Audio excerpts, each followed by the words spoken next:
What's up, everybody?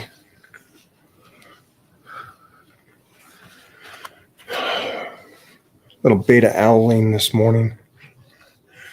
Kicking in now. All right. Jeffy, throw a little before and after up there. You see a banger? You just want to start with nothing great. I'm moderate. Save a great for late.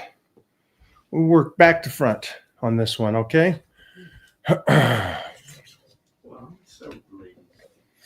That's a banger though. That's a great one. That's a great one. So, but all you do is great ones. What are you gonna do about it? Look at the transformation. That there, folks, is 12 weeks. No way. So this is also just one of those aspects of where somebody's body is functioning correctly to jump into the nutrition to where there's this kind of a change. And then it's on top of it, us staying ahead of the body plateauing. So it's a combination of two things, doing it right, not just doing it, and the body's working with us. So why do you keep saying us? Well, because I'm handling the nutrition and training, and no matter how good I am, if the tool that we're working with is broken, no matter how bad we want it, my friends, no matter how bad, it's a slow going process. It's a frustrating process if the tool's not working well. And so in a case of a lot of people, unfortunately, it's not. There's another great transformation. Right. And this guy, after we got him into the shape, then we filled him back out another 3 months after this. And it was amazing because he had that kind of size that he has on the left here, but with the hardness of the right. So it was a great combination of a 6-month process, which seems like a long time, but it was dieting for 3 months and then reversing out, which we call the reverse diet, for the next 3 months. And it just looked incredible. Absolutely incredible. Let's hold off on those for now. Mm-hmm.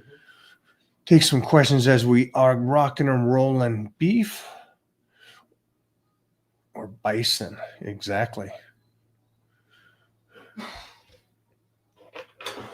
That's the great thing about it, right? Yeah. And there is the reverse plan if.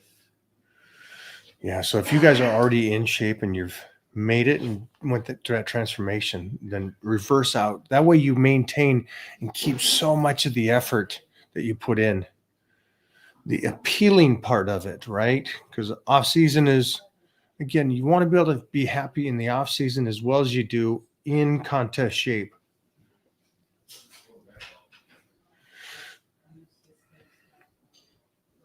And that would be the goal, is to keep that. Are chin-ups best for biceps?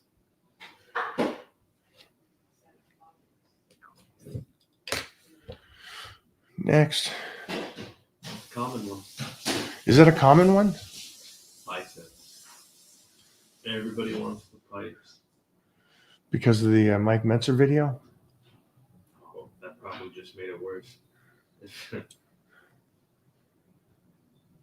Can you speak on the importance of lifting weights slowly and controlled on the negative portion of the movement? I sure can. We all can. There's the man. How you guys doing? What's up, man? We're rocking and rolling. We got some good ones already kind of coming up here. Oh, nice. You want to try that one right there? Sure. It says, all right. Can you speak to the importance of lifting weights slowly and controlled on the negative portion of the movement? It's super important, I think. I think the 3-second rule, 3 seconds up and 3 seconds down, and the negative portion, I think, it's tremendous. Like time under tension, and I think it's very important. I think not even just at that, but like ligaments, tendon wise, like going down slowly on the negative, I think will help build that too. I mean, that's just what I'm thinking. Yeah, I think it's great for beginners. They can learn to control the muscle contract the muscle, have that mind and muscle connection. What I don't want you to do is just assume that that's the only way to lift. Right. And I see already there's a few questions, and it's, steak or bison. Great thing is you can have both. Yeah. Lift slow on the negative, 100%, but also learn to lift fast. Yeah. Explosive. Yeah, explosive, move through it. And I'll go as extreme if you're healthy, if you're in that range of still wanting to be athletic and stuff. There's aspects of catching bars and pushing through it. It's like the old school training. It's some great Russian techniques on explosion. And again, judo is an explosion thing, and the techniques that they use for that is the level of speed. But when you're in the gym and you're catching weights, or you're dropping and catching weights, and all these things are great too. So the slow is great, mind and muscle, but also athletically do all of it. So I think explosion. I think it's important too, and you learn how to shift your momentum too, or turn it on, turn it off too as well. So there's a lot of benefits to that. Yeah, I think I guess, John, is my point is all methods are really have their place. Sure. And and more than anything, they have their place in your timeline of life. So just keep that in mind as well. I know that it seems like it becomes a training principle becomes a religion, kind of like religion. It's like, this is the way. And like nutrition, it becomes like a cult mentality or a religious mentality. What do they call it? It's this is the only way to diet. This is the best way. No other way. It's like, well, you got a long life. There's a lot of different factors to these things. Right. Be smart about it. Use it for when you can use it.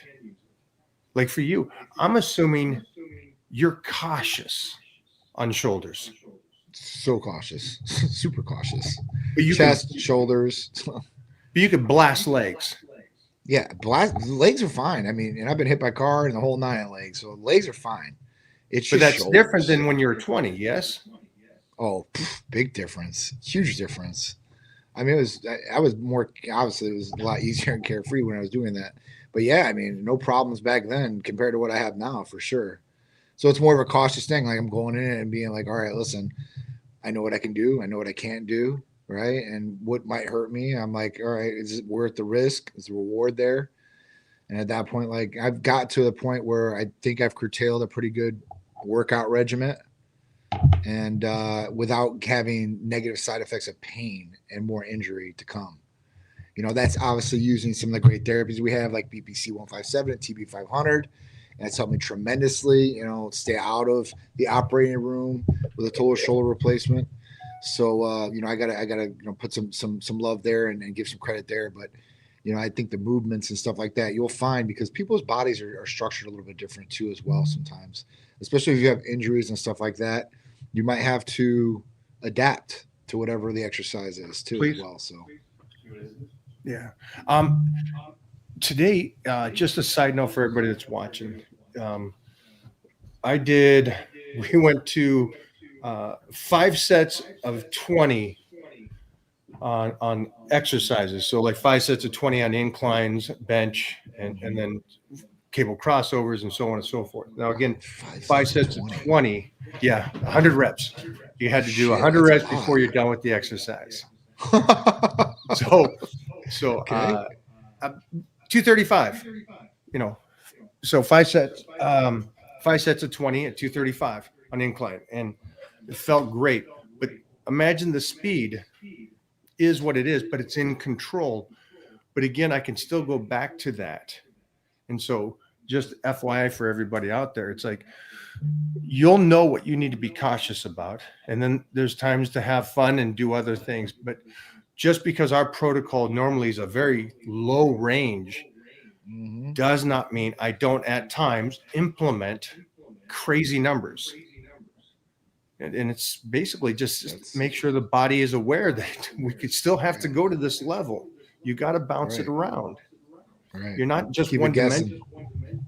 Yeah, you get into a rut, and you think that this is my leg workout, same thing all year long. Mhm. Yeah, You're you gonna gotta change find it this. up. Yeah, got to do it. Look at Jeffrey All on right. it. It says, Mike, I've been training for 2 years and gotten great results. However, I feel like I plateaued in some lifts. How can I break these plateaus? Should I follow a program and change my routine? I think you kind of answered his question there. You plateaued, first off. I mean, how old are you, first off? This is something that might have plateaued because you have something going on internally. Maybe some hormones are off or something like that. I mean, as far as that goes, how do you break plateaus? I mean, Mike just hit on it pretty good. How you're changing routine, change some different exercise. So definitely some change in routine up if you're doing the exact same thing. But, this is something like, depending on how old you are or whatever's going on. I mean, there's different things that we can offer to help you break those plateaus, whether it's trying to put on more lean mass or lose weight or, just perform better all the way around. So that's something we can dive into and we can really talk about with some blood work. I lost screen here. Really? 2 seconds. You're good on my side, though. Good. All right.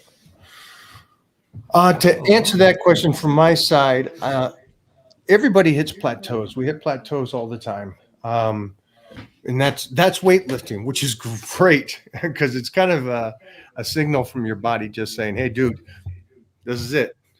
You use this principles or these nutrition or this aspect long enough. I've adapted to it. Let's either change it and shock me or we're just going to hold here and then start to go backwards.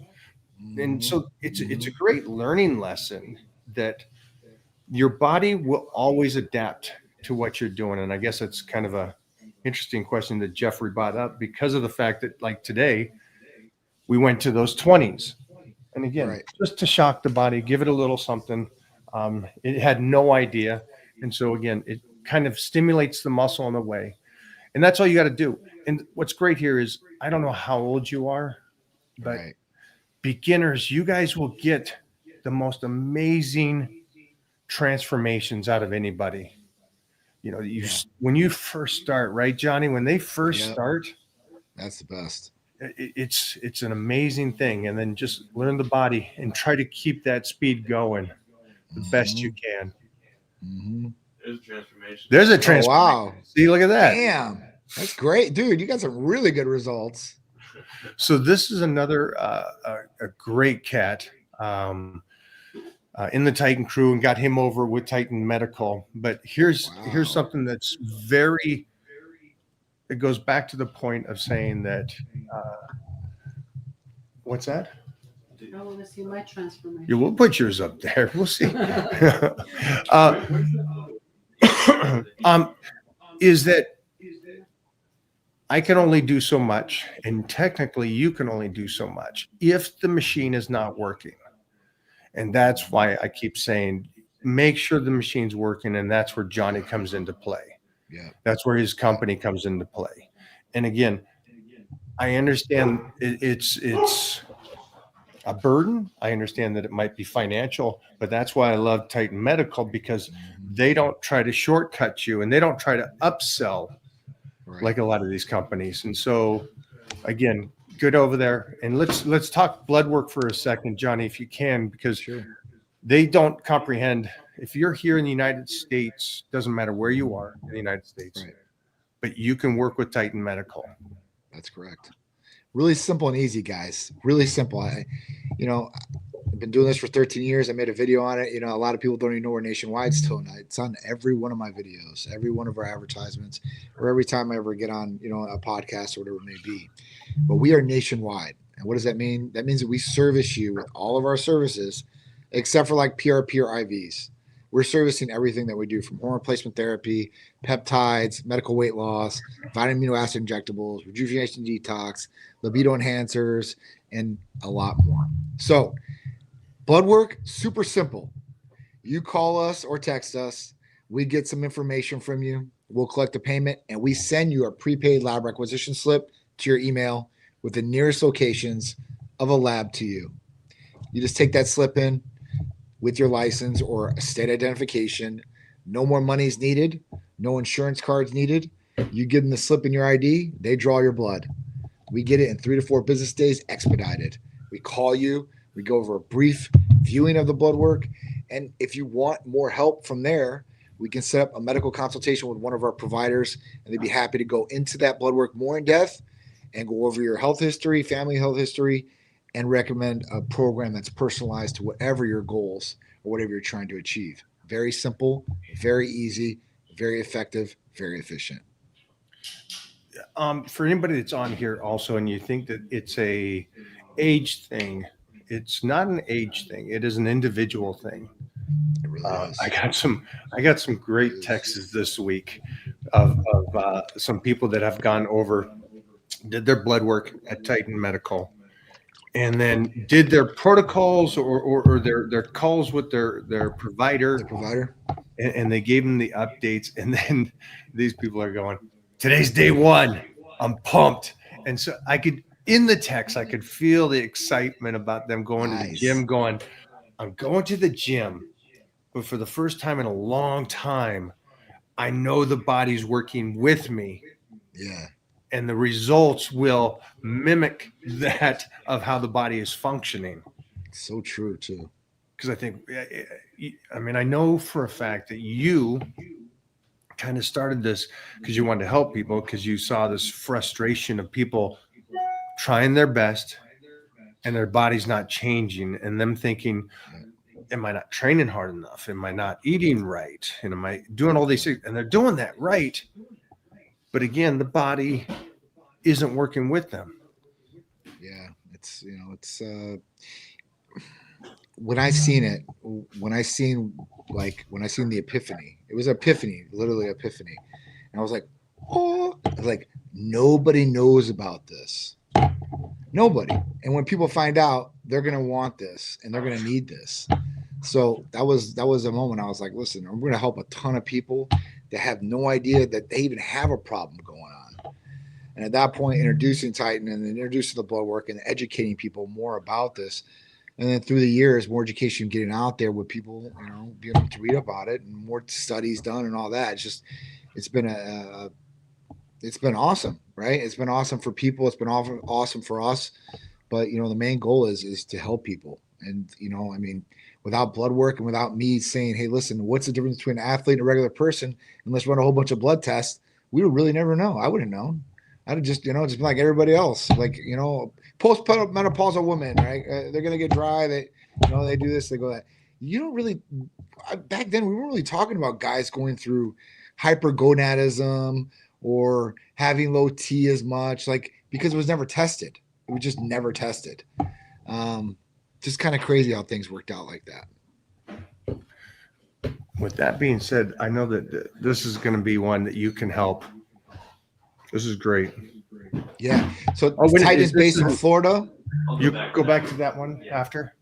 Go for it. Sure. It says Titan is based in Florida. I'm in Ohio. Even with the distance, Titan is way more accommodating than my local physician. Lines of communication are pristine.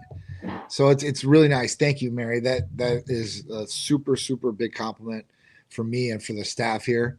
That's what we thrive on. We thrive on, doing good for our patient, taking care of our patient. Like even today, there was a guy and basically he was having some issues and stuff like that. And, he was talking with the girls. She asked me a question about it. And I'm like, listen, let me get on the phone with him. And I got on the phone and I started talking. I'm like, this is John. He's like, wait, you're John from the videos? I'm like, yeah, I'm John. I'm the owner. So then we started talking about his issue and problem. And then we got it resolved really easy and really simple. But, it's something that we do thrive on. So thank you so much, Mary. That means a lot to us. Due to nerve injury in my arm, I can only lift light. How often should I lift light to build bicep? Thanks, guys. So nerve injury. In your arm. Well, at that point, BPC and TB could possibly help a little bit, right? As far as that goes, it may be helping recover that arm. And then at that point, I would try some Hercules potion to really connect the mind to muscle and then be able to lift that and then just start building up with the bicep. And to lift to build the bicep, I mean, honestly, you know, you can give a couple days rest and lift 2 times a week on the biceps and try to pump them up, get them even bigger. Usually lacking body parts, that's what I've always done. So, you know, for me, it might be chest or whatever it is. And at that point, I might hit another set or two on a second day later on that week. I start on Monday. If it's a Friday or Saturday, possibly, and I got to go to the beach or the pool, or I'm going out, you know, obviously I want to look good. You know, I'll pump up a little bit and do some exercises there. So You always looking look right. good. Looking right, looking tight, baby. I got to look good for Saturday. I'm starting on Wednesday. That's John for you. That's yeah. Hey, you know, lightweight. Sometimes that happens with you got to do the lightweights because of situations, and Of course. again, I wish more people would understand that. Yeah. We'd like life to be perfect, but situations like this happen for people. Yeah. And just like Johnny said, I call it a delayed growth. And so what you're doing is for a good, strong month, you hit those bad boys twice a week and go ballistic, just go off on them. And then the following week, pull all the way back to where it's once a week and it's moderate training. And it's a nice delayed growth. You shocked it, let it recover later. And just keep staying on point with the nutrition. But try to, I don't know how old you are. If there's anybody out there with nerve damage, try to get that taken care of younger than you are older. Yeah. Just Definitely. whatever's pinching that or what's going on. Try to fix that. I got nerve damage in my groin because my first hernia, I had biangular hernia, and I've got mesh on both sides. And the mesh actually got caught and tangled with the nerves and grew into it. Super crazy. It was like that's all these lawsuits were going on for this mesh, but I have that, so it definitely sucks. But yeah, I mean, it's For some reason that just made my balls shrink up a little bit. that's sounds like exactly it what it hurts. does. It hurts. Zach Jones, hey guys, just turned 42 today. Happy birthday! Testosterone was at 280. Womp, womp, womp.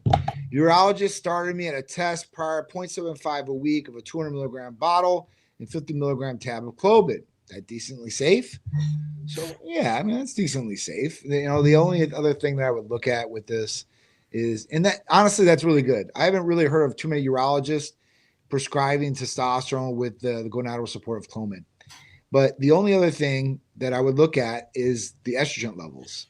You know, at 0.75 a week of 200 milligram bottle, I mean, you know, you're talking about 160 to 180 milligrams of testosterone, depending on how far you pull. And at that point, you know, you might get some conversion into some estrogen. You might not. That's the thing about this. And I was discussing with the gentleman earlier that everybody's different. Some people convert a lot more in estrogen and more estrogen sensitive than others. So it really depends on that. So my recommendation would be, or not my recommendation, what I would think to do is just monitor your estradiol. So if he hasn't ran the estradiol test on you, have him run it. If he doesn't want to run it on you, come to Tight Medical Center, run it, right? And then you can take it back to him and show him, like, hey, listen, because I've had patients do this, right, where they get their testosterone from a urologist or a doctor writes it. And obviously, I'm not going to be like, no, don't get the testosterone covered by your insurance. Come to Titan and we'll take care of it. If you can get your testosterone covered by your doctor, and at that point, you're missing the missing components of an anti-estrogen, an estrogen blocker, or gonadal support like the enclomiphene, then we will supply those other components. So if you're getting testosterone covered, great. Have your insurance covered all day if you can get it. And if you need the other things, that's what we're here for. And we can blood test too to make sure that we're dialed in on the numbers too as well. It's great that it seems like that's a good doctor. Yeah. Yeah. You know, I think that, listen, there's enough research and data now, right, and trials that we know that testosterone is safe, especially if we're not overdosing testosterone, right? But this guy's 42. Just imagine that. 42 is he's a pup. And to be at 280 at that state, like that real man strength age and stuff, and to be living at a 280, depending on his energy and everything. Yeah. You'll be good now. You'll definitely be good. See, but this as a 22-year-old is 400 tests low. Yes. You know what? We did a great topic last Friday, and I got to give credit to Drew for this one because he pulled the topic. He pulled the average testosterone level from every country Every country. Yeah. Wow. And it showed the average for every country. U.S. And it is the showed that lowest. Huh? no, actually, we're not. Brazil is lower than us. And if you can Who? believe that with all those big butts out there, Brazil? They're like in the 300s. So, They like, get all the United sun in States the was like world. That's 434 as an average. And these are natural people, obviously, because if we went by HRT, I think we would kill it. But at that point, United States was like a 434. Canada was a 404. That's why they're going to become the 51st state. And then, sorry, I had that in there. You know what was pretty high was Croatia, natural in the 700s. That's what their guys. I mean, so, and there was this other Uzbekistan or something like that was the highest. And it's just crazy. All Eastern, most of those guys were higher. When you got into the Western Hemisphere, all those guys were lower. And then when you got to like South America and stuff like that, those guys were a little bit lower than us too, some parts. Wow, that's So for a 22-year-old, you need to call a Text-Type Medical Center. Because at that point, like, we can help you get it up with like enclomiphene, like try to naturally ignite your luteinizing hormone and your follicle stimulating hormone, your FSH and LH, to try to get it working. So you're at least at a 600 or 700 naturally, but with enclomiphene, you'll probably go up to a 700 or 800. nice, Johnny. What do we got going on? Because I know that you have some new peptides. Yeah. Talk to us. Yeah, so the biggest, baddest GLP-1 has dropped.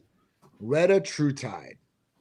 Retatrutide is another GLP-1. It's in the GLP-1 family, but it differs from the predecessors of tirzepatide and semaglutide. Semaglutide has one active ingredient, right? One receptor that's working. Tirzepatide has two. Retatrutide has three.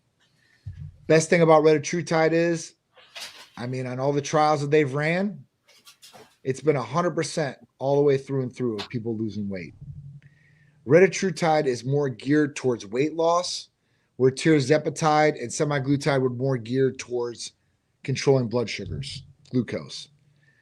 Retatrutide still does that, but at that point is faster and more effective than tirzepatide in almost half the time in the weight loss effect, with no nausea like the other ones. So this is truly a game changer. It's going to replace tirzepatide and semaglutide because it's going to be way more effective and faster. And if it has less nausea or no nausea, it's going to be a game changer all the way around. So retatrutide is the new one, just dropped this week, therapy of the week.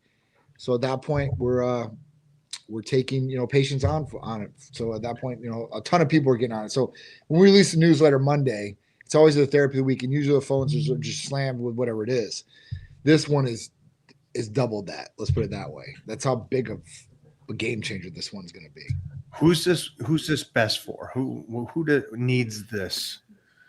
Because there's a couple aspects there, right? This is somebody that's obese, overweight, that needs this. Will people use this if they need to lose 10 pounds? Yes. You'll see people that do it. Just like Avril Lavigne, right? She was talking about how she got osteoporosis from using Ozempic. Well, she probably didn't need to lose no weight. She just wanted to be skinny, and that's why she was taking it. I think that there's other things that we have in our arsenal before dropping the nuclear bomb on you, if it's only 10 pounds or 5 pounds. But I think when we start getting over 20 and 30 pounds, this is going to be somebody that it's optimal for. It's going to be somebody that, we can help them curb their appetite, lose weight in a healthier way. And at that point, I think it'll be effective, for those patients. Like I said, there's going to be people that 5 or 10 pounds that want to use it, but the more people that need it are going to be the people that have a lot more weight to lose. What's the difference between testosterone and semarelin? Great question, guys. You guys are firing today. I love it. All right, so semarelin is like a dinosaur. Semarelin was made back in the day, and semarelin was going to replace growth hormone. It was going to be more safety effective, and it was going to be able to work almost just as good. It was going to stimulate your own growth hormone, and you were going to be able to not have to take growth hormone if you had growth hormone deficiencies or dwarfism or any of those different things, right? Semarelin works for about 3 to 6 months. After 6 months, you really don't get the effect, right? And it bumps IGF-1, but nothing crazy.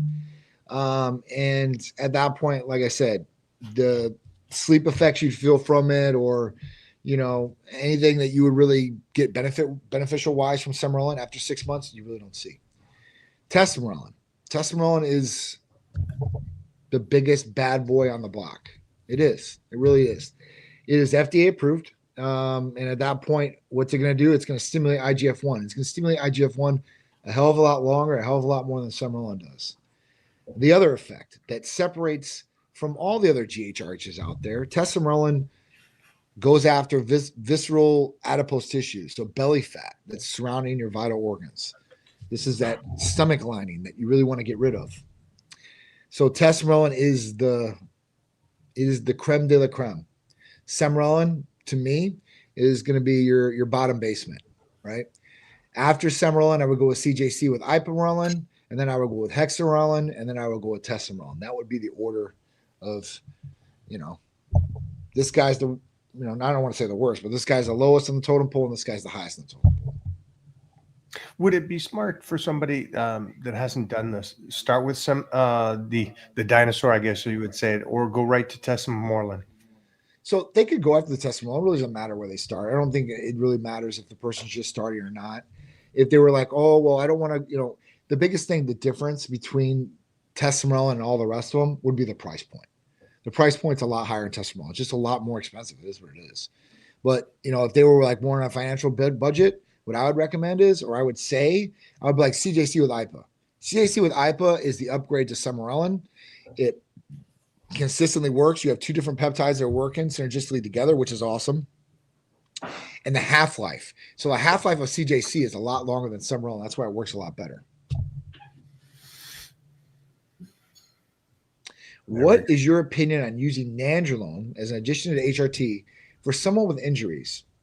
Example, 100 milligrams to 200 milligrams.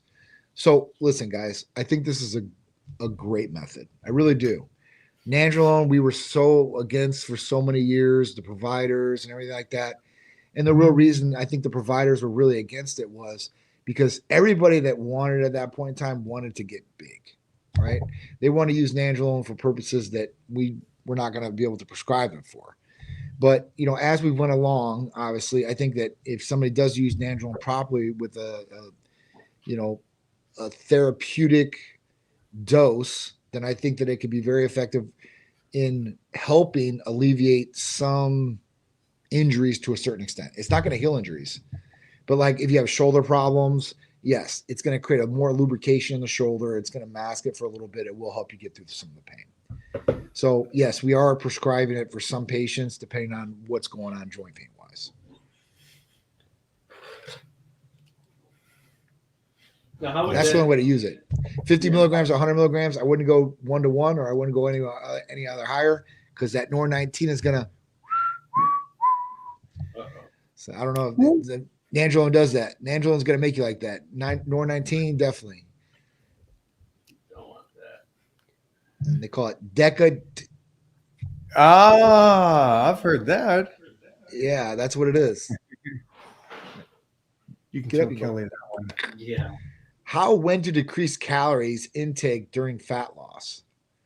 Well, you decrease them over time, right? You start going down a little bit. I don't think you should go too far down, but you start going to a calorie deficit for fat loss. Yeah, you just listening to your body. You're staying ahead of it, plateauing. Yeah, that's what you're doing. That's why the study of it's not a certain time. Could for one person be within a week, and another person could be 5 weeks. It's an amazing thing how the body works. A lot of this is about staying ahead of the body. Most of it's about staying ahead of the body. And here's the unfortunate part. They don't think that way when it comes to TRT or peptides. They think, or blood work. Yeah, they think that is when the issue arises, then I'll do it. When it's there. And it's like, well, now you have to fix something instead of staying ahead of it and making sure it keeps working. Right. How do you say that to somebody that's, and I get it. I was 20 and 30 and I thought I could wrestle a bear. So I fully understand the concept that you feel invincible, but being smart. Like this 22-year-old kid, good for him to find out that at 22, that Yeah. maybe he did something before that's triggered it now. It's why it's so low. So Yeah. again, go. I mean, no, I think it's awesome that you be preventative, and that's why I always like preach preventative health. Like, what do we do here at Type Medical Center? Preventative health, right? Because the whole point would be it's easier to maintain than to fix. And Western medicine has everybody trained that we don't fix until it's broke, right?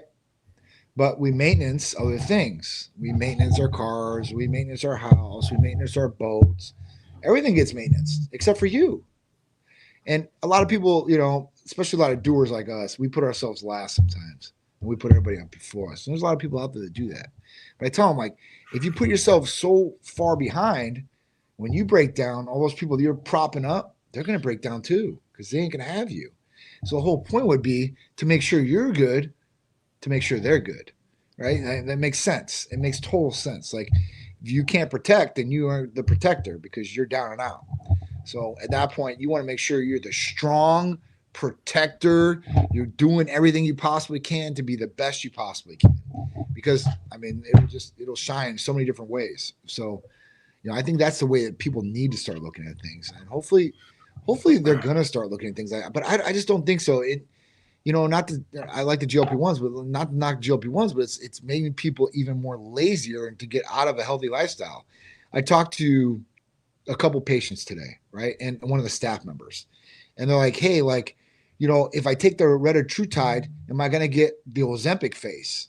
And the Ozempic face is basically people lose a lot of weight and their face shrinks in, they get the death face, and that's what it is. But they'll get like Ozempic butt or whatever it is, and that means like basically like What? their ass is flabby, right? Ooh. You And get what I that told the skinny fat. the skinny fat, right? Because they're essentially they're not working out, they're going to a calorie deficit, right? Their muscles, whatever they have, is gone. So at that point, it's just drooping. So you're skinny fat. Now, I told one of my employees because I'm like, she's like, hey, she's like, I'm gonna start taking because she asked me about this because a patient asked. I'm like, tell them to get on GHK and start training a little bit. I think they'll be fine. And at that point, she came to me afterwards. She's like, I'm going to get on some GHK. I'm like, why? Because she's been on a GLP-1 and she's losing weight and she's got like some loose skin around her stomach. And then she was talking about, you know, her back and stuff like that. I'm like, are you training? And she's like, no, because I'd actually have to go to the gym to do that. I'm like, that's your problem. That's your problem. I was like, if you built muscle to fill in those spots, you'd be a lot better off. And you can essentially do that. You can recomp your body to a certain extent using a GLP-1. I mean, I've got some patients that are, you know, they're not bodybuilders, but they live the lifestyle and they've got a lot of money. And they did it. They tried it. They're like, listen, let me just do a microdose of this and just see if I can just lean up and get rid of this. I'm like, okay. I was like, go ahead and try it. And man, they look phenomenal. I ain't gonna lie, but they're not using it like they should, or they don't really need it, if that makes any sense. But This if you need scares to me. recomp, It's but that's what I'm saying. Like, it's a love-hate relationship. I love that it works for so many different people that really need it. I hate it because it's making people even lazier and not want to live a lifestyle. Because the whole time I've ever preached to Titan, you hear me every time: food, sleep, right? Doing the right things. And at that point, changing your lifestyle. And these therapies will expedite results or help you feel better doing it. But now it's like, hey, I can just take this shot every week and I don't got to do shit. And I'm like, I mean, I'm not going to lie about, oh, you're not going to lose weight because you're going to lose weight either way. But I'm like, is it going to be the body you really want? Right. And some people like, I just want to lose weight. I don't care if I'm skinny fat. I don't want to weigh 280 pounds. I don't know. It's just, it's kind of crazy how it is. Like I said, it's a love-hate relationship with that. I'd hate to see a legit athlete starting to take it just to get in that better shape. Extra, you know. I mean, listen, it does makes your insulin like perfect as far as releasing. I mean, there's good things with it that I think performance enhancing is there, but somebody that doesn't need it, I don't think that they just really should need it, I guess, if that makes any sense.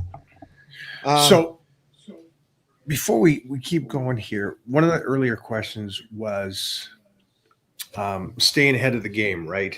We got to stay ahead of the game. And that's why I kind of say, well, maybe you don't need any peptides right now. Great.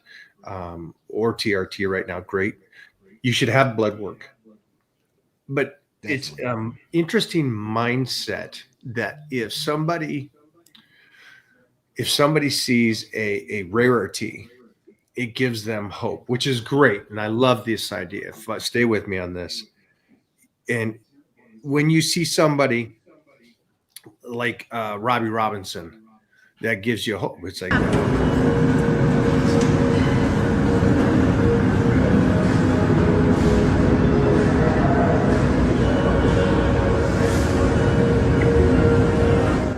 Dang.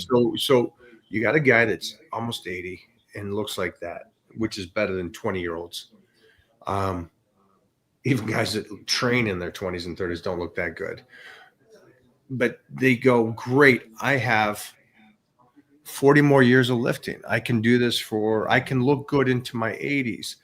And so the whole aspect of their mindset was, wait a minute, you mean because he's training at almost 80 and looks that way, you can do that without the effort, all the glory, no blood? I don't understand the mindset there. Yeah, no. It's instant gratification. That's what it's about. Get it to me fast. Get it to me now. But The hard work is out the door. lost. I don't see the bridge between get it to me fast. He's done something consistent through his life, and that's why he's able to do it here. If somebody is out there and they're like, well, I can in time do that, it's not going to get easier. It gets harder and harder and harder. And so I think that's the point that John is showing you and I'm showing you, that get the blood work done, start the preventative, because there's going to be a time where it's not preventative anymore. And then at that point, you still have to go forward.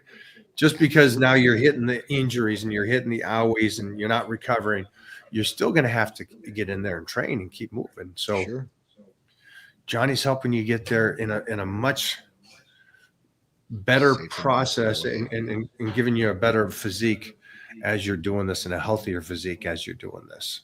Absolutely. Longevity, that's key.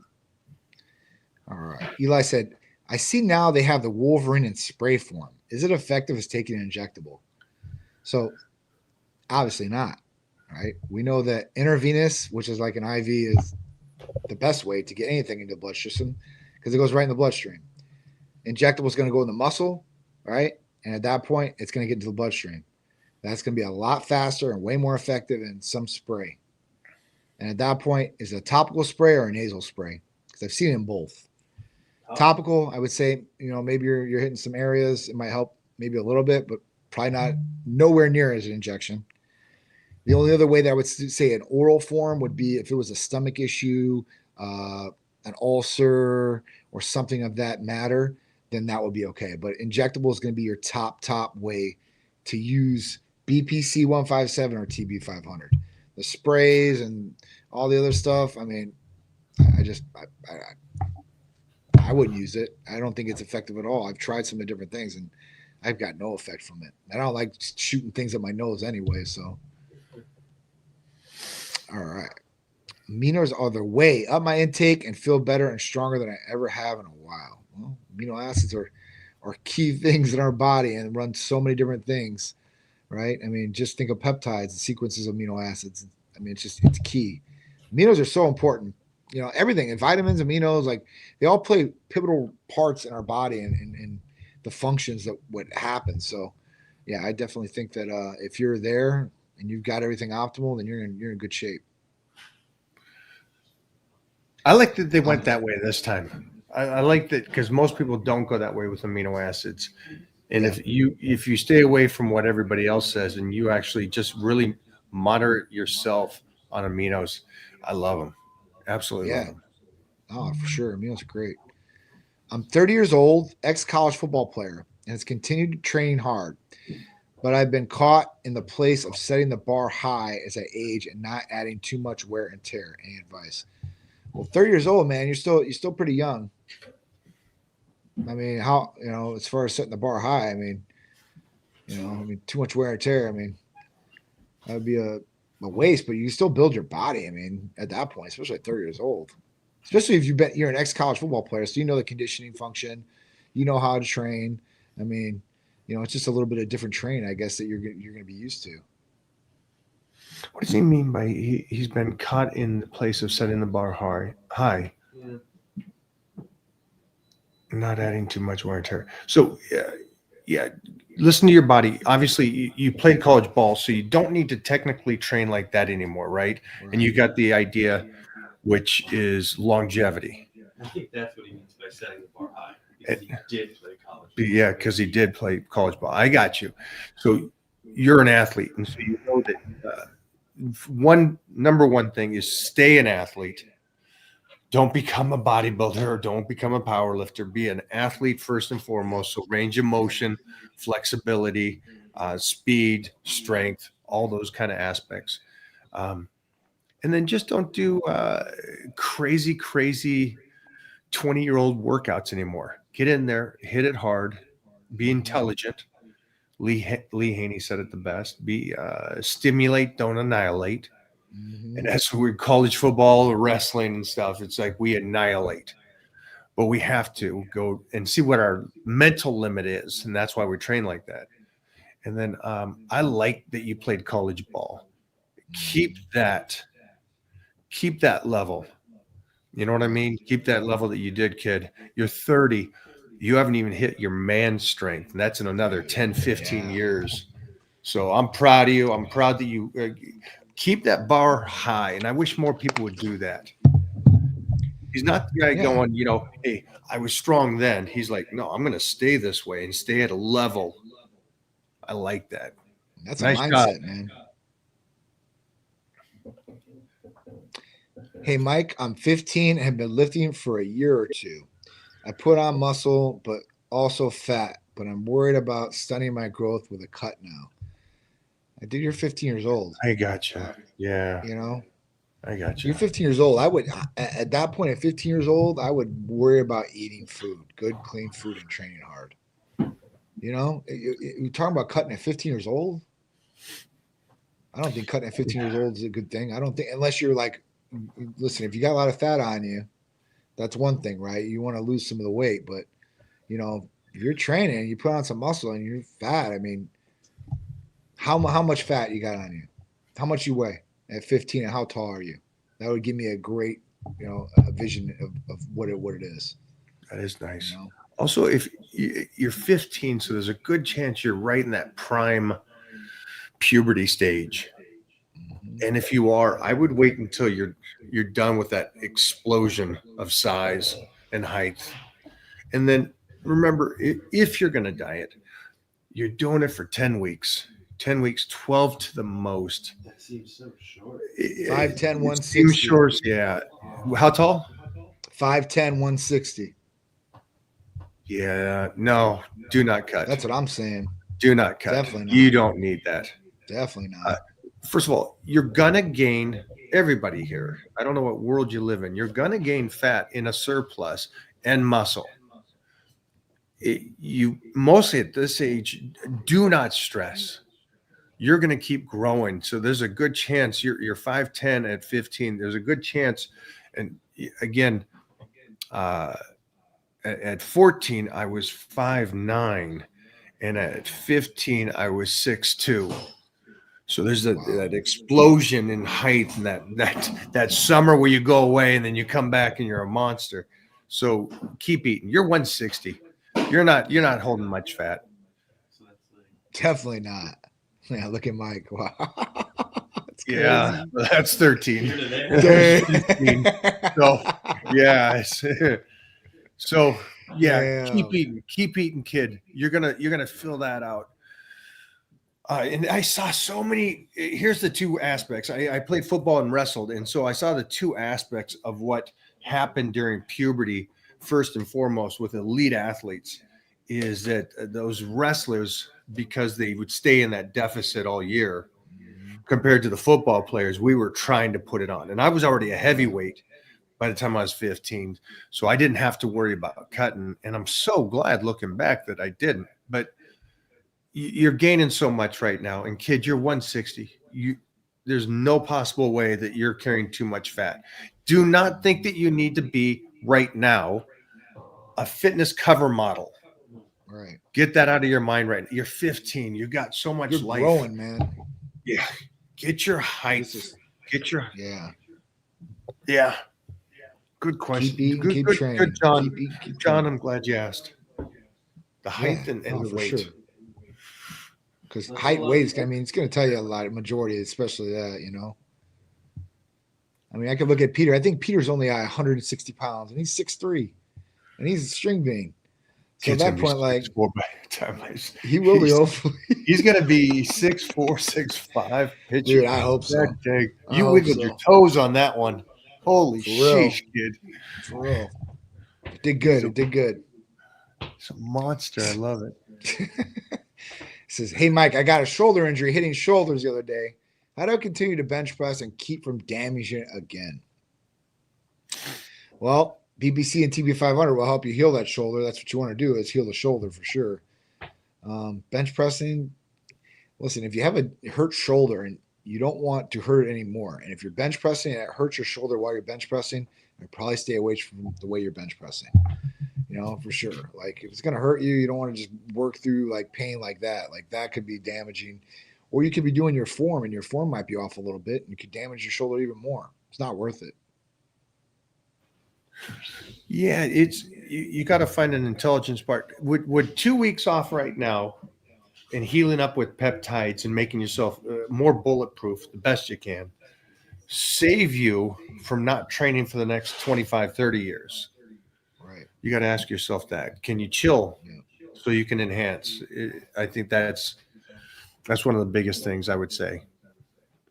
I agree. Mo wouldn't stop. Mo wouldn't stop. Mo wouldn't stop. Mo wouldn't stop. Are you talking about me? We're just talking about injuries. Look at her. Mo's like, oh. What up, Mo? Look at those guns. Oh, yeah. Just saying. I'm just saying. Yeah. I'm not. I'm just saying. What do we got here? Oh my gosh, such a good live. I was watching it on Twitter actually. I've been posting for people to jump in because this is such a good Q&A for people to find out about their health and workouts and nutrition and if you're not on here, you know what you're missing. Yeah, absolutely. John, a lot of people are sick, man.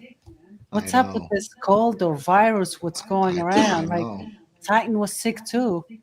And I tell you what, I didn't get sick. I did not get sick at all. That's what I'm talking about. And honestly, I don't want to jinx myself. I do that too. Like, yeah. I got to jinx myself. I took that the immune system. Yeah, the Triimmune. You know? Yeah. So I want to say that it's that, as well on for top. Sure. It's just, the glutathione and all the other stuff that's obviously great. But you need a little boost here and there, especially on this season. Everybody's sick. Everybody is sick everywhere. It's not just one place. It's not just, and, I was telling Mike when he told me about Titan being sick, I'm like, man, I haven't got the days like I used to, but before, like Peter would go, he'd go to, the little kindergarten or like the place he was watching him. It's like he'd get sick, bring it home, and that's what happens with all the parents, right? They send their kid to school, they're fine. The kid comes home coughing, snotty nose, man. He gets everybody sick in the house. Every other week is coming home with a cold. I know. He's 5. So what do you, I know. Can't really. I like to put him on some vitamins, but Mike is like, wait a minute. He's 5. He needs to boost his immune system himself, It will. His immune system will build stronger, hopefully, because of it and everything like that. So that'll be a good thing. But it does suck for us parents to have to take that effect because, listen, parents have to work. And that's why a lot of sick kids go to school, because a lot of people working paycheck to paycheck. And at that point, they got to drop the kids off for childcare because they got to go to work to pay the bills.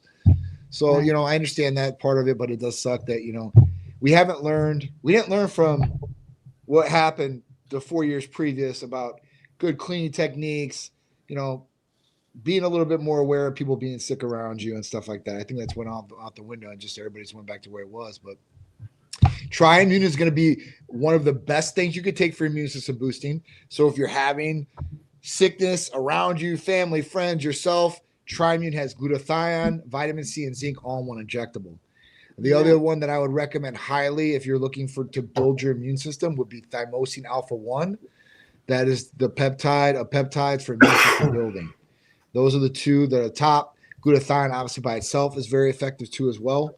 So you have 3 different options that could seriously help your immune system and get you over the cold faster, or hopefully prevent you from even getting sick.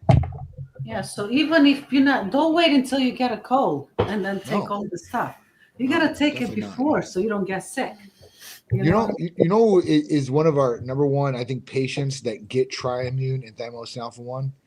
It's actually medical workers, so first responders in general. Yeah. Because a lot of these people were going to the hospital, and a lot of them came to us during COVID. And they were like, I got to work a shift in here. I got to make sure that I'm healthy and like I don't catch this. I'm like, well, I don't know about not catching it, but I was like, we can probably keep you as healthy as possible. Something I don't want to go down today, rabbit hole, is that they're not called vaccine. What's when your kid gets Booster? Well, I guess it is vaccinations. I guess it is vaccinations. Yeah, sorry. Yeah. But we were doing research this week, and I was interviewing a couple doctors, and they were talking about it, and the level of damage you can cause to your own DNA. Yeah, I know. And I'm like, hold on, your DNA is such a powerful thing. I don't think you can damage your own DNA. And they're explaining this stuff, and I'm just like, I want to go deeper into this. It's freaky to me to think that they can set you up and damage your kid with all these things. And yeah, so I don't want to go in a rabbit hole, but man, it's just it hurts my heart to realize that that's the medical field that we're at this stage. It's really scary. It really is. Listen, I think that some vaccines have a place, like maybe polio or something like that. But they're trying to add more and more vaccinations on those schedules. I've read, because RFK has obviously been against vaccinations. So, is growing up, you never really think about it. You're a kid, like, all right, I have to go to the doctor. You get shot in the arm, it is what it is. So, but as we get older, especially me being in the medical field and reading some of the research, because there's research out there now. Like before, I think it wasn't open to us like it is now. And at that point, seeing some of the different things like autism and all these different things that they're linking to some of these vaccinations, I think it's kind of scary. I think it definitely needs a second look for sure. And, anything can happen. We could walk outside and walk across the street, get hit by a bus and die. So I'm not going to say it's just all on these things, but we should definitely look and see what's going on. I think obviously some of the vaccinations were rushed to the people, and a lot of people took those vaccinations because they were scared or fear-mongered into it. And that's going to cause a lot of problems down the line. I mean, I don't know how many people have had issues from that virus or that concoction that they took. I mean, there's just a lot of data. We're going to see in the next 5 years, we'll have all the information on the table of what really happened, what we've been injecting ourselves and all that. I mean, kids are one thing, man, for sure. Like we should definitely be looking after our kids and our kids' health for sure. And hopefully some change is going to happen. The consequences to all that, because I sit there and I go, well, if you got vaccinated or you got the boosters, that has nothing to do with me. It doesn't affect me. Well, if I end up at the hospital and I need blood and this person, it was the whole, it's like, wait a minute. It takes me back to when they were giving blood with AIDS and HIV. And it's, wait a minute. Oh, this hurts my heart and my brain. I don't want to. Yeah, but that's the reality of it. That's where we're at, folks. And, the other point to what you said is damaging DNA. A lot of people, the exact same statement. I didn't think I could damage my DNA. Your DNA can definitely be damaged and definitely interrupted to a certain extent. There's different ways that you can repair or help your DNA too as well. And some of these different. Let's go into that. What kind of insight do you have on repair? Sure, like protecting DNA and stuff like that. So when we talk about Yeah. So we talk about like oxidative stress, and we talk about some of these different things, and some of these different things can damage your DNA. So what can help? And we looked at a couple different things. Some things you're already taking. Glutathione is one. The other one is NAD. It works on the cellular repair level to help not have your DNA damaged. So if you're taking glutathione, you're taking NAD, you're on track, right? You're gonna be protecting yourself from a lot of different things that are out there. I'll look into some more because there's actually some more peptides that we're going to be releasing that will specifically focus on this. It's mitochondria and DNA are some of the most important things, and that's where we're going to start focusing some of those different treatments onto as well. So as they come, I will. But glutathione and NAD are going to be your way to go right now. I love it. Because that's for those parents out there. We get asked a lot, nutrition and training, and especially training now. It's like one of the big things. But peptides and strengthening these kids so they can fight against this world that they're moving into. So your parents, I hear you. I listen, and again, feed them, raise them as warriors. Yes. I think Dana White's interview is probably the greatest, talking about if you could raise an old school cat nowadays, that kid's going to rule. It's going to dominate in the world. For sure. And that's what we're raising. To reclaim. Yeah, your boy's a savage. And I guess Mona just told me Titan's first tournament is this Saturday. Awesome. So we get to go see him walk out there and do the little see that in action and stuff. And that's I'm gonna just be awesome. As a father, I just want him to go out there, have fun, do his thing, roll a little bit, see if there can trigger on some I don't know what the word would be, a switch, just a switch to go, okay, that was fun and games. This is something serious. Let me get the head right. Yeah, let me turn it on. We will see. We will see. That's super cool. We have to do that. Let's do a couple more questions. We got Johnny. Yeah, there's one. The guy we got here asked about the TRT. He had a follow-up. Okay. This was the guy that went to his doctor and got. Oh, okay, great. Yep. Curious about side effects, hair loss, but also would I notice a difference if I actually hit the weights hard in the TRT? So hair loss. All right. So when it comes to hair loss, some people are genetically disposed to hair loss, right? Male pattern baldness in particular. And at that point, this could happen if you've had any sort of baldness on either side of the family. Either if you're male or female, it doesn't matter. If your dad, your grandpa, on either side, you're at a higher risk. If both of them had it, you're at a super higher risk, right? Naturally. This is without going on TRT or hitting the gym or whatever you want to say. It's just naturally going to happen. What can you do, right? Or curious about the side effect of it. If you go on TRT and it's unchecked, right? And let's say DHT, your dihydrotestosterone, starts going high. Well, dihydrotestosterone is the main villain of this in one way. Dihydrotestosterone is really a good thing, but if it goes too high, then that can start causing some hair loss. So you want to check DHT. You want to monitor DHT. If you want to be preventative, we have our hair health capsules. We have our foam that you can take and injectable biotin. If you take these things, you can be preventative, and at that point, you shouldn't have any negative side effects. But, it could happen, and I'm not going to say it couldn't if you don't, and you have some of these different things going against you as far as in your family history. So, it's really different. I've seen people take a massive amount of steroids and just chemical warfare and not lose one follicle of hair. I'm talking about taking DHT derivatives and stuff like that, like super high doses of oxandrolone and all these different things. I've seen some people go on testosterone and at that point start losing some hair. Was there DHT high? Yes, it was. So at that point, once we started monitoring it, got it back and checked, there was no hair loss. So that's really what it is. Monitor DHT. Make sure you're not going a super high dose of testosterone, and I think that you'll be okay in most circumstances. How would you best incorporate cardio? Do a day just for it and do longer, or add it to the end of a workout, but for less time? I would do it afterwards if I was going to do it.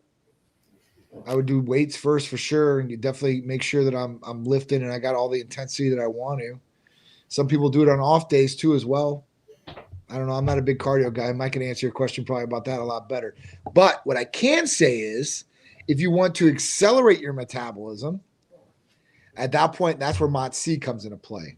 We're talking about, it's almost like, like almost actually exercise in the bottle, enhancing your metabolism to be able to burn fat and helping to building mass too as well. So that could definitely play a role. But I'm not a big cardio guy, but if I was going to do it, I'd do it after my weightlifting. Yeah. I mean, again, cardio is mileage. So just make sure that you're using it for the purpose that you need to do it for. Again, anything and everything you're going to do, there's going to be a pros and cons to it. And if you're just spinning the wheels, you're still doing mileage at the end of the day. And I think that's one thing that people, they don't even assume. They think as long as I go in the gym and train, I'm good. Like, I don't need technically a workout plan. I don't technically need to eat right at home. I just have to exercise. Do you ever notice that? Because I do notice that in my world that I live, that they think just the motion is good enough. That's all you have to do. Not realizing that, well, again, mileage is mileage. Right. You could squat for 20 years and get no benefit from it. And Arnold, I love when Arnold says it, just because it's the GOAT saying it over and over again. He goes, you go in and you're mindless and you're squatting for 20 years. Great job. You got nothing out of it. Right. But you got the side effects. It's negative because you just put mileage on your ligaments and joints and your hips. And now you need a new hip because you did it incorrectly or bad form this whole time and didn't recover. So, yeah. It's true. Does Titan offer tadalafil as well? Absolutely, guys. We offer tadalafil, sildenafil. Tadalafil is the main active ingredient in Cialis. Sildenafil is the main active ingredient in Viagra. We offer a couple different combinations, like PT141 with tadalafil and oxytocin all in one oral. We offer arginine and sildenafil together. If you're on testosterone with us, we offer sildenafil and micronized testosterone and one troche that goes sublingually. That one is great for people that are, trying to get it on more than one time. I got a question. Is Cialis, I think it's Cialis more than anything else, are they using this also to control blood pressure for some people? So BHRP. So tadalafil BHRP is so it's a lowering of your blood pressure. Right. So they use it. They use tadalafil for that. And tadalafil is a vasodilator too as well. So sildenafil is the exact same way. So people are using that in the gym too as well. So they're using it for pumps too. I mean, you can get massive amount of pump from Hercules Potion along with some extra benefits with that. And you can also take tadalafil if you really wanted to, if you really want to go extreme. Seems like it's a plus then, because you get the solid wood, you get a better pump, and you lower your blood pressure. Yep. And you're ready to go at any time. Yeah. There's a daily dose that they do prescribe. It's like 5 milligrams daily. You can have a 2.5, but usually it's 5 milligrams daily, and somebody can take it daily for that. So it's a little bit different than Viagra. So when you take Viagra or sildenafil, it's kind of like you think about it, a breeze by, and you have an erection, right? Tadalafil is more of like you start kissing, start touching, and then the erection happens. It's not like one of these like I said, with sildenafil, like you just be sitting there, think about something, and then you're up, right? And you don't want to do that at the gym. Be thinking about something. Why not? You look at some guy after. Look at some guy after. Hey, I'm just saying. Don't look at me with that. Are you hardly working or working hard? I'm hard at work. Why would you not take it? Why do we not take it? Yeah, it's just like takes care of everything. And you're already. I told you though, but the ultimate libido enhancer, and I would never do this one, but we had somebody order today. We had people order. So done it. You still got Trimix. it. Oh, I haven't. I've never done it.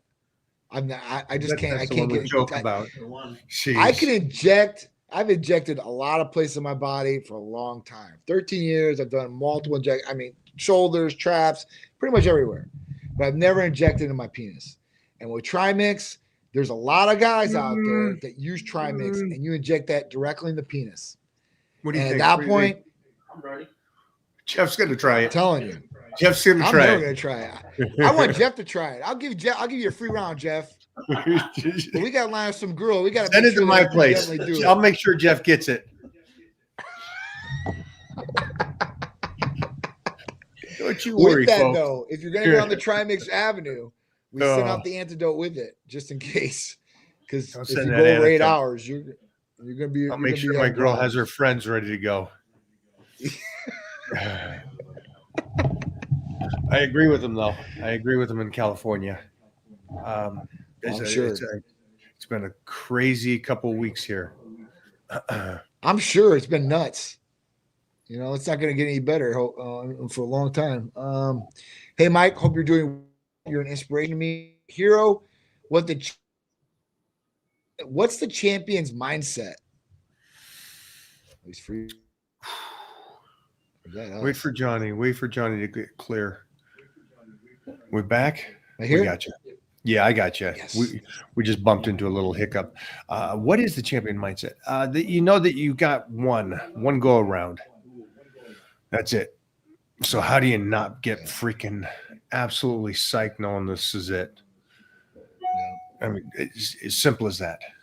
Why not kick ass?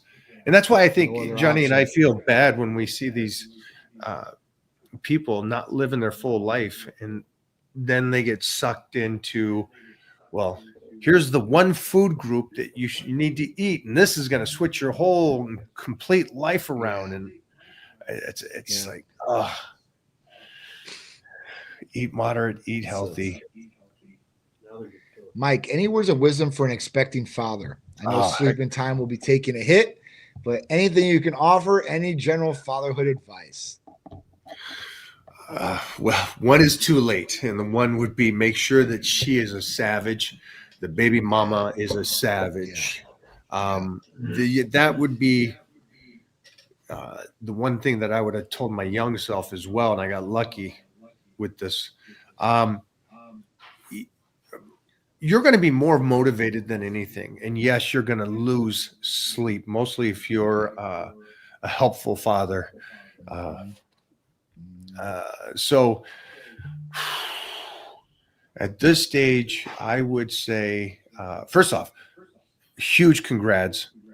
And I'm the father that was the dog guy before, that when people told me, you know, kid's different, right? Shut up. It's different. And you get more motivated, and you got a second level of I don't know, like I'll say ego, pride, aggression, fear, that loads you up to freaking go off. Yeah. It's not just that, just you being a failure. It's now that you got this young, whippersnapper looking at you. So congratulations, man. You're gonna absolutely love it. But be more prepared. Prepare your meals. Do not stop the gym. Do not do the bullshit that most of these fathers do. The dad bod. Don't fall into that trap. Yeah. Don't. Well, I couldn't. Yeah, I definitely wouldn't. One thing I could say as an expecting father, I would definitely talk to the mother and lay down some ground rules. And like what I did for Sharice, like when we first met, the ground rules are I will be going to the gym. That's one thing I asked, right? I just need an hour. Leave me alone. Let me go. Let me train for an hour. I'll be here. I'll help, whatever you need. I'm working full time. So I remember exactly when I had Peter. And that was one stipulation. I was like, listen, I got to be able to train because that's the only thing that's going to keep me emotionally stable, physically stable, and the whole nine. So that was one thing. But, after that, like, you really don't know what you're going to get. You might get a baby that sleeps really good at night, doesn't wake up every hour on the dime, and you're not getting up every hour on the dime to milk them. Your baby mama might wake up every single time and do everything herself. You never know how that's going to work out. But say be supportive of the mother of your child. You know, try to help out as much as possible. You know, play a strong role in that, because you know when you first see your kid, right? That's immediate. That was immediate for me. It was an immediate bonding effect.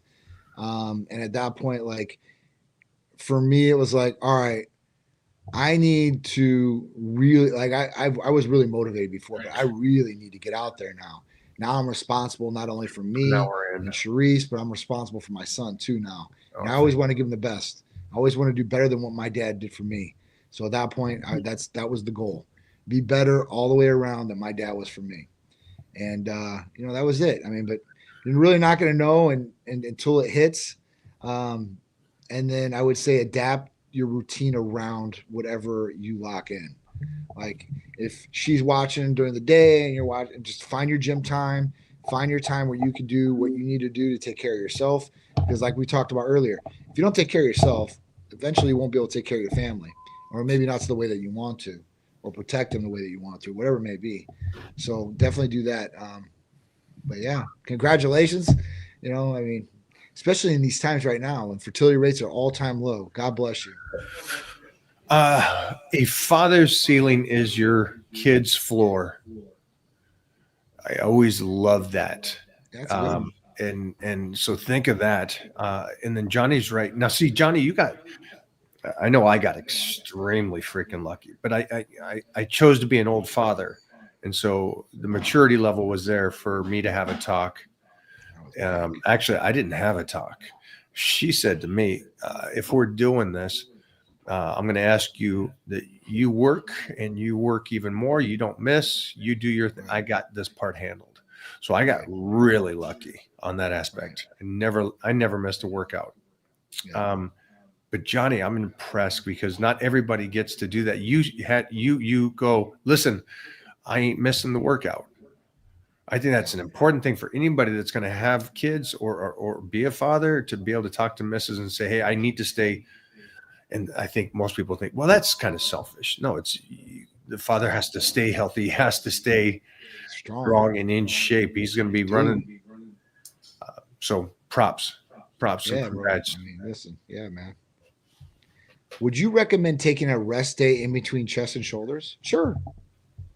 I mean, secondary muscles are coming from shoulders. So if you're sore and you're hurrying, yeah, I mean, you probably should want to take a rest day in between. All depends though how you feel. If you feel really good, I mean, you could probably go and blast shoulders. Yeah, I would do it. I would take the rest day between those. Chest is a big body part. Shoulders is a small one. I try to keep shoulders. I try to keep chest away from back, away from legs. With nice time between, just because of nervous system. Chest away from back, away from legs. And then I'll dip in the other body parts in there. But again, yeah, it's a lot of torque on the shoulders. And you may not feel it in your 20s and 30s, and it may come play in your 40s or 50s. 50s, yeah. So your so true, form, guys. Your poor form on deadlifts that you don't think are bad, they're not bad when you're 20. You're just setting yourself up when you're 50. That's yeah. Johnny, do you got to go? No, I'm good. I'm good. We get one more for you. Sure. Can you cut carbs completely, or do you need them to gain some muscle? I mean, you need protein to gain muscle, right? You should have some carbs though. Cut carbs, I do want maybe a cut, but I don't do it to gain muscle. I eat carbs. Oh, these guys, they read so much. I think that's an unfortunate thing about TikTok and Instagram. That's terrible. Yeah. Yeah. You need your. They just want to cut them completely. Live carb free. You need your carbs. If you want, Johnny's a solid rock of a man. He's got his muscle. We can play. Yeah. I could fast and keep my muscle. For you to develop it, you need carbs, guys. You need carbs. Holy cow! You guys are listening to these people they look like Greek statues, and they're going, "I'm carb free." Oh, that's how I'll do it then. Even go back to Rez when he was getting size with these other guys that walk around at 5% all the time. They had carbs in their early careers. They ate. They took in a good amount of calorie intake. Don't run away from that. There's going to be a time that, unfortunately, you're going to have to remove them. You know, and you're going to have to lose them because of age and what your body's doing. Don't do it if you're young. It sounds like you haven't trained yet, really, and put on a lot of muscle. So that's such an unfortunate. They have to swim through all this idiotic information, and they won't do it by looking visually at the person. No. They'll just take what's in front of them and go, this is it's Jay Cutler did this bicep workout for the Olympia. Who cares? And now they're gonna swim. Who cares? That's the best arm workout.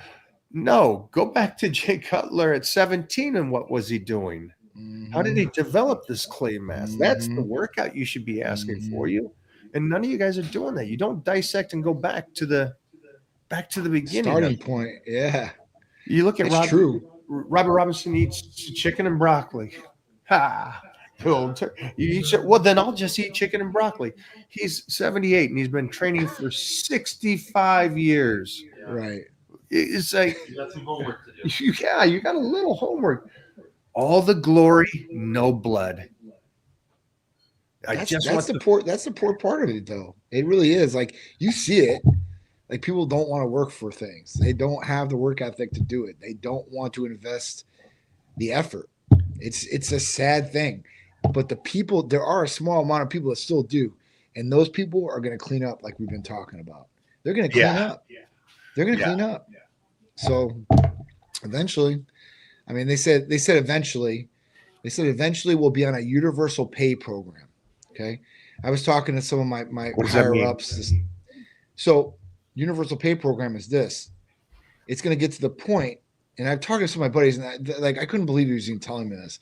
And they're like super high up in AI, right? Super high up. These guys are fucking mad rich. And they're like, listen, like what's going to happen is AI is going to take over and do all these jobs. And there's going to be no use for any money because these jobs are all going to get done by robots. So we're going to be on a universal pay program where people just get money and that's it. And they stay home and that's it. And there's nothing to spend the money on because the robots are doing everything and AI is doing everything. Elon Musk talked about this briefly and it's out there. It's just kind of crazy how it's going, but that's where they're going with it. Do you recommend How frequently do you recommend donating blood on TRT? Just based on HNH or in set intervals like every 6 months? So it could be dependent on the person. There's some people out there that, you know, their HNH, the hemoglobin hematocrit and the red blood cell count goes high and it converts and it goes high 2 or 3 times a year. And at that point, they need to donate. What would be the best standardized? Every 6 months is usually a good time to donate blood. That's great information for these people. Yeah. But that doesn't mean that you might not need to go beforehand. That's why you monitor. And if you're getting side effects like fatigue or headaches, at that point, you want to check your H&H. All right. This one says, Mike, you're 56 now, but why do you work like this? Like it's still day one. For you, like you don't have a solid legacy already. Keep it up. That's amazing. Great. I appreciate that, but I don't have that mindset. It's always day one. It's a white belt mentality. Yeah. Doesn't matter what That's I did awesome. Yesterday. Only matters what I do. And then back to the father that was on here earlier. It's like I'm lucky that I have this. I don't know what a partner to travel through that's 5 years old right now. And I want to be like my father was to me, someone to look up to, be a role model and still tussling and show this kid what's feasible. So I'll keep doing day one. Thank you so much, man. I appreciate that. That's awesome. It's true too. It's always day one. One more for Big Johnny. I held him up for an hour and a half. Sorry. I'm good. I'm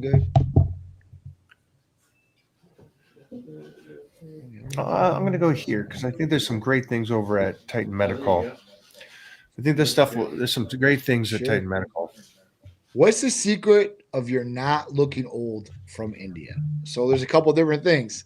One, we want to make sure everything on the inside is working perfectly, right? We want to make sure it's working optimally. This will reflect on the outside of the body too, the way the skin looks, the way the body's performing, right? The also thing would be our skincare. We have our Aphrodite serum, which is great for the face, NAD, GHKCU, and some other things like vitamin C and some other different things. This is good for, for wrinkles or anything like that as far as for the face. I think that, obviously hormones are going to play a big part in this. And then obviously like growth hormone releasing hormone peptides will be a big part of anti-aging for some of these guys too as well. But that's how you do it. And being active and eating correctly, like that's the other part of it. You can train all you want. You can take all these therapies all you want. If you like garbage and you're drinking all the time or smoking, it's going to reflect on your body. So I would say taking care of yourself to the best possible way that you can in all these different shapes and forms. Cortisol, keep that bad boy down. That's going to help, Yeah. right? You're going to see that in the blood work. Yeah. Not overtraining, that's going to help, right? And then, like Johnny said, there's a plethora of things over there to kind of help you, because you don't want to just visually be youthful. Trust me, it's going to be, you want to be healthy and joints and ligaments healthy as well. And again, muscles secondary. And yeah, that's my 2 cents. Johnny, thank you, brother. I appreciate you guys. Thank you guys so much. That was a blast. I'll talk to you later, bro. Bye, buddy. See ya. Always good. Always get a good Johnny in here. As for the people talking about California, I do agree with you. I'm just rolling back up to the top, see if there's any little extra stuff I can answer for you guys. But I didn't. Let's go. What do you got? Our Arnold's press is worth doing. Do this. Get one in. What? Yeah. No, I need the answer from you. I need it right now, because then I need to know if it's worth my time to go in and do it. I think they're fun. Mostly, if you watch Arnold do it, he did a. You get people nowadays that are just like, Arnold was just like, bam, cranking that shit out. But he's in it. And I don't think he was using more than 40 or 50 pounds. Yeah. But the way he trained shoulders, the side laterals, the front raises. I like the side lateral where he's hanging off the bench. Doing those. Yeah. He was talking about, and I love this aspect, he was talking about flies, and that he would try to get such a stretch that his hands would touch the floor. Nice. Now that's extreme, Nice. and it's a metaphor, I think, somewhat. Yeah. But he has some long arms. Mhm. He has great limbs. His limbs are great because he's got this short torso somewhat, and then he's got these long limbs where he filled out those arms. That's still great. Have you ever gone sugar and carb free for long periods of time, as in working out without them? You only do that during a dry out. Yeah, and only for a short period of time you do that for a dry out. Oh yeah, the mercury then. Yeah, it really is. Tuna fish and stuff. I'm not, and here's the one big thing is I'm not one that fell into the concept of carbs are bad for you.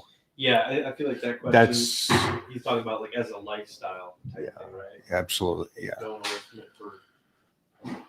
Yeah, carbs are essential. You need carbs.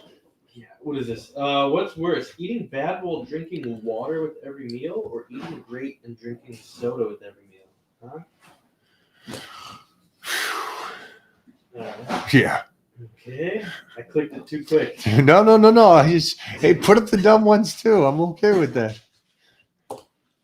Regular cardio keeps that jaw nice and tight. Absolutely not. I was gonna say. No. regular cardio would have ended my career. Imagine the mileage of doing cardio and the lifting for 50 years.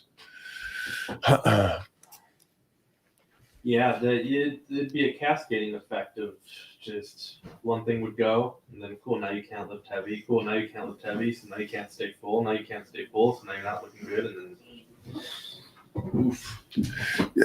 If you heard what Jeff just said, it's a smart concept. The reason why you want to take blocks of time, so 4 blocks within the year, 12 weeks spans, right? So the reason you'd want to do that is so you take the training up and then bring the training back down, and you set that towards whatever your goal is. But if you're 365 in a deficit, like hypothetically, you had this one diet, you're always in a deficit, you're always training weights, and you're always doing cardio, and you're always doing that. That's a lot of mileage and damage to the body. See, There has to be well, you just said you're going to set those blocks around your goal. And I feel like a lot of people don't have that goal to begin with. So without that goal, why would you have a plan in the first place? You know, like what are you working towards, and how are you going to get there effectively? And that's the number one question in the Titan Crew that we give you guys is, what is your goal and when is it? That way, Mike can give you the proper plan built around that. And it's not going to be, hey, do this, this, and that. It's, hey, how can we get and reach your goal the most effective way as possible? Here's an actual plan that's going to get you there. Not just, I'll go in, do this, see what happens. Oh, yeah, some guys say you don't need to bulk. You don't need, Out of the thousands of people that are in the Titan Crew, there's only a few, maybe a handful of 5 that compete. So when I say goal, I don't mean stage. I mean your goal. Yeah. And you should have a goal. If exercise and training and eating right is just, hey, I'm just going to live this kind of healthy lifestyle, that's great. But again, your body's going to plateau. And then also remember, you're setting your body up to work at a certain level. So, yeah, he's just, if I do 5 hours of cardio a week, I train 4 days a week. Well, let's say you're 35. You're going to have to keep that up. Now, what happens when you get to 45 and you're going, well, I'm going to drop the cardio now. But you've been doing it for 10 years and your body's adapted to it. And by keep it up, you're just talking about maintaining. Yeah. You didn't even mention That's just improving. maintaining. That's just maintaining. Be smart about this, guys. How can I train? How can I at least try to get the body healthier and try to bulletproof it the best you can with how realistic life is? Keep that in mind. So just do the best you can, but don't go blindly into this and just go, hey, I'm going to go in there and just push it. Mike, how does your mindset towards health and fitness compare to your mindset for your entrepreneur/business ventures? I think very similar. There's things that we're working on now that do absolutely nothing. There's no initial finance gain. There's no initial benefit to it. But I know it's building a foundation for something that in 5 years will set me up for something at that level. So I think a lot of it is a lot of patience. And then sometimes we have to just get busy and get nasty. We got to get the material going or get into the debates. But put it on you. It goes back to, I think, health and fitness teaches you to hold yourself responsible for what you're doing. Thanks, man. It's a big one. Yeah. Only you can make it happen. Thoughts on bro splits, which would be the one body part a day routine. I recently switched to deads and back, chest, rest, shoulders, then legs, then arms, then rest. Arms I open up with a close grip bench and weighted shins. I'm just one body part a day isn't bro splits. No such thing as bro splits. I think that's a new age. That's a TikTok term. Yeah, it's a TikTok. That's a Come on, kid's Mike, term. that's a Somebody just said TikTok it. term. You could have called it the Dave split. Yeah. But if your workout's working for you, you'll know. You'll know in a couple of weeks that everything's fired up and working. You're rocking and rolling.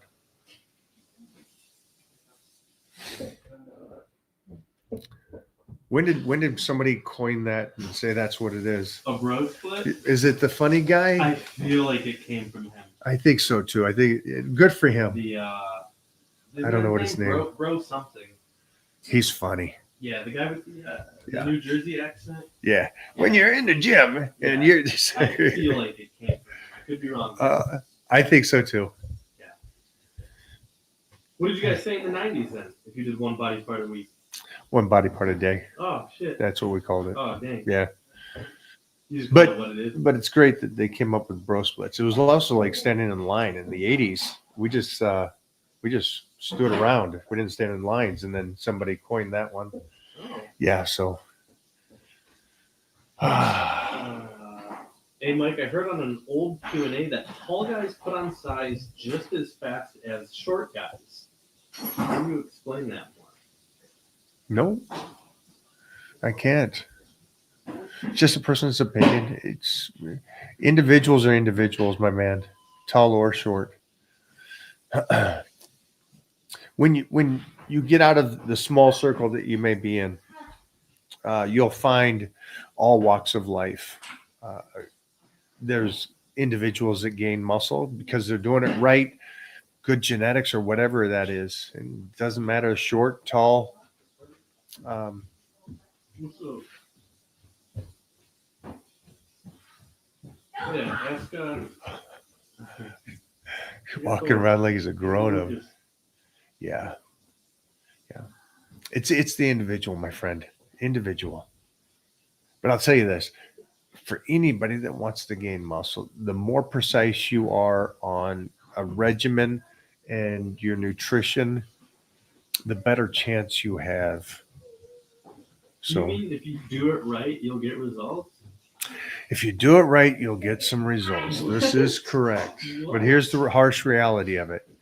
It is a slow going thing, and that's why you should start doing it right earlier than just spitballing.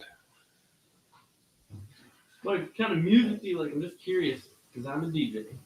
80s, 80s. The Cure, Depeche Mode, that kind of stuff. And great job being a DJ, man. What's this guy's name? David Guetta and I were talking because we were the same age, and we were talking about back in the 80s, how early 80s, that he was doing what he was doing in the early 80s. Crazy. And his parents are like, "You're doing what?" Yeah. And I was lifting, and I said to my dad, who was a school teacher, "Hey, this is how I'm going to make a living." And he's like, "What?" And so it was cool to be the same age. And I was talking about, neither of us knew that we could. We just believed that we wanted to, and suddenly we did it. And he's now traveling the world doing his thing at the level he's at. So keep doing your thing, my man. DJs are having fun. Mike, who are your top 5 favorite bodybuilders in history, excluding yourself? Arnold, Barry DeMay, Robbie Robinson, Frank Zane, and I'll leave one open. Lee Haney. I'll leave one open. He right to Lee.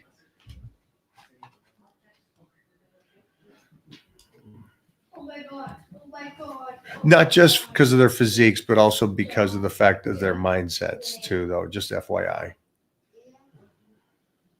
Oh. Mike, how important is it to not deviate from your nutrition plan? Do you ever give yourself a pass and eat foods that are unhealthy and not in your diet plan? No. I'll have a meal with higher calories, no matter what I eat, it's in the plan. Yeah, exactly. So if I'm in a deficit, you always run the risk of plateauing quicker in a deficit, right? Because your body is trying harder to protect you compared to you being in a surplus. If you're in a surplus, it will just store and store. So you don't need to really cheat on those days. The meals you can have are great meals that you can have on your surplus, your off season, the 9 months. But in the deficit, it's tougher because your body's going to continue to try to protect itself. And that's why you bring in a high day. And so, yeah, you get to enjoy those days. But again, it's not because you mentally want it. And those come on certain days. So you still stay on the plan. I feel like your answer is so simple. The implementation is hard, but the answer is so simple that it almost, some people will start like coming up with an excuse already. Like, hey, Mike, like on the Blitz, for example, hey, you're going to fast. Okay. So then the first thing somebody asks is, hey, can I have this? Hey, can I have that? It's as simple as, hey, you're fasting. It's as simple as, hey, you're on this nutrition plan. You're not changing it. Hey, Mo, will you let Panda out? Oh. It's okay. Great question, though. But yeah, just stay in your plan and then incorporate in those high days when necessary if the body's plateauing. In your personal experience, what body part took the longest for you to develop?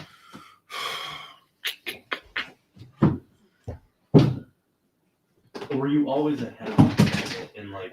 I think arms. I think the thickness from the front to back was from powerlifting. The developed chest and thickness and roundness of the back and legs was from those exercises. I think they grew so fast that I had to get the arms caught up. So yeah, that was it. And we talked about this early on this show. I did to get the arms stimulated is I did a delayed growth. I trained it so much and traumatized it.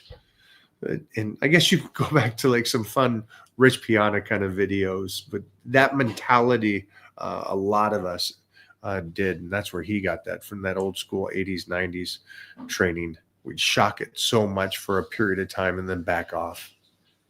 So with that being said, was there a unique cultural gym vibe in the 80s and 90s that you missed? Oh, I absolutely do. Yeah, it was, you pushed each other. You could talk smack. People weren't so sensitive. You had people around you that would critique you and help you. And it seems like if you get critiqued, the difference is this. We were intelligent enough to know that the critique is just that. It's a critique. Hey, this is lagging. Get working on that. And now if you do the critique, today's world is a critique is a disrespect. It's not coming from a place of caring for you, where in those times it was like nobody wanted to compete against somebody that wasn't at their best or could be better. You wanted to compete against people that were the savages. You didn't want the easy wins. You wanted the real tough battle. You want to go, I beat this cat. This cat's freaking awesome. That's what you wanted in the 80s and 90s. And that had to do with everything. And nowadays they want the easy win.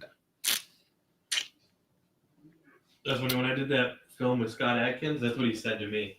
He was like, I need you to hold the gun like this. I need you to do this. He's like, I want you to look like a fucking badass because I'm not beating up anybody. I want to beat up a badass. So that I look better when I beat you up. I was like, yeah, that's look at the mentality. Mm-hmm. So Jeff was one of the stunt fighters on his debt collector. Yeah, and he's again one of the very best. And in Hollywood, he's top 10, the greatest martial artist. And so I didn't even know that was him and John Wick. You didn't? It was so good, right? I was like, who's got a fat guy that can move like that? What the hell? He killed that shit. Yeah, so that was Get put over nothing. Yeah. Yeah, Mike, eating for me is extremely hard. I can go for hours without eating. And because of this, I find cereal amazing. What are your thoughts? Should I stay away from cereal? That's all he's eating.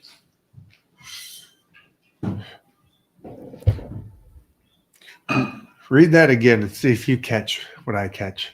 Mike, eating for me is extremely hard. I can go for hours without eating. Because of this, I find cereal amazing. Should I stay away from cereal? Anybody else get that? So he asked and answered his question. He asked and contradicted his question.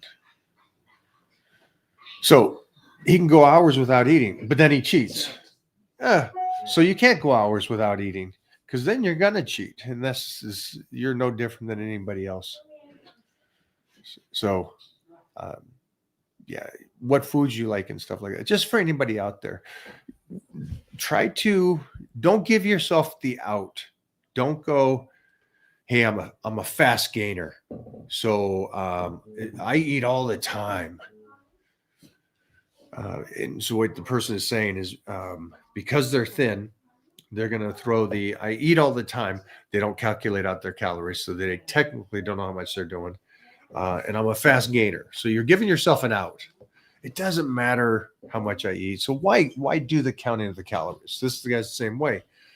I can go hours without eating. You can't go hours without eating, or you wouldn't cheat. Hours without eating, and then you just have your chicken and broccoli, right? So,